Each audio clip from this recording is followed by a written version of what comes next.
Mama Gufron itu orangnya ngaco, tidak nyambung. Ditanya lain, dijawab lain. Mari kita simak wawancara Mama Gufron.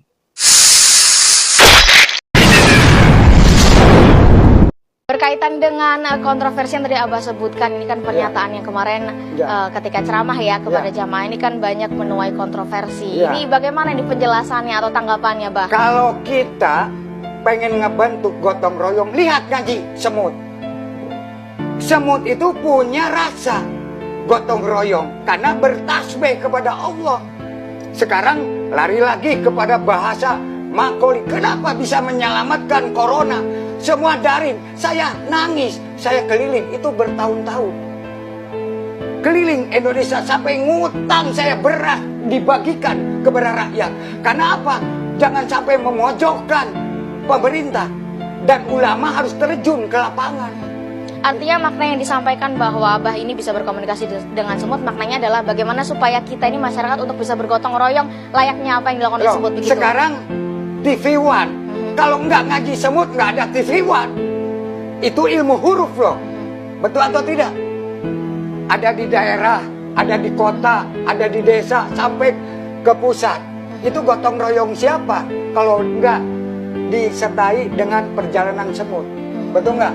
Bah, berkaitan dengan kontroversi ini kan akhirnya banyak ya Bah yang protes gitu ya. Apakah ada ketakutan nih Bah nanti dibilang sesat, diancam, dilaporkan? Enggak ada. Semua ada di Quran dan hadis dan tafsir. Kita kembali lagi ke fitrahnya. Bagaimana Indonesia? Betul nggak? Zamannya perang. Masa seorang? Kan enggak. Gotong royong semua. Betul nggak?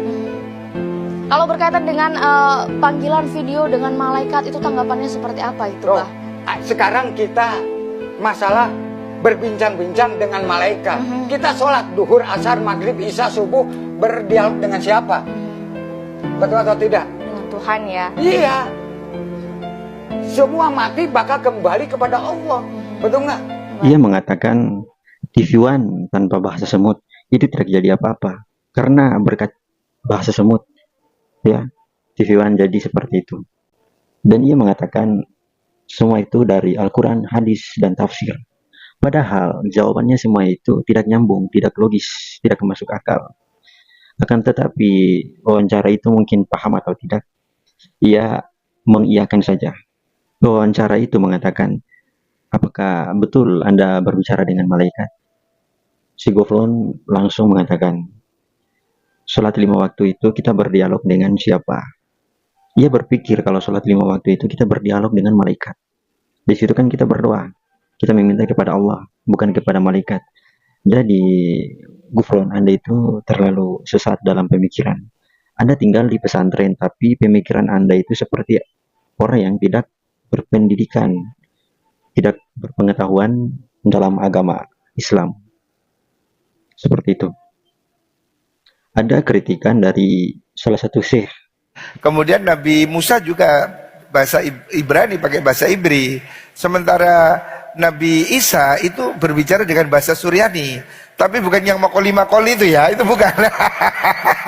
Itu bukan Suryani, itu bohong. Suryani itu bahasa Arab kuno yang itu adalah bahasanya orang Kristen. Hari ini masih dipakai oleh Kristen Ortodoks Syria. Ya, jadi bukan makoli-makoli itu bukan. Ya, itu Suryani memang bahasa Kristen Ortodok itu bahasa Suryani. Sementara Nabi Muhammad itu diutus pada orang Arab, maka kitabnya turun dalam bahasa Arab. Ya, itu sudah difaham ya. Makasih. Ia mengatakan bahasa Suryani yang itu berasal dari Kristen Ortodoks dan Kristen Ortodoks memakai bahasa Suryani. Wallahu a'lam bishawab. Bagaimana tanggapan kalian? Tulis di kolom komentar. Jangan lupa klik gabung, ada tombol gabung di samping tombol subscribe ya. Anda klik gabung di situ supaya kita bisa tukar pikiran, karena ada rahasia-rahasia agama di dalam situ dan ada rahasia-rahasia mistis yang akan saya bongkar di dalam gabung itu, dalam komunitas saya. Anda klik di tombol gabung, bisa masuk ke dalam. Ada berbagai macam rahasia yang akan saya bongkar di dalam situ, saya akan kirim di dalam komunitas itu. Silakan gabung.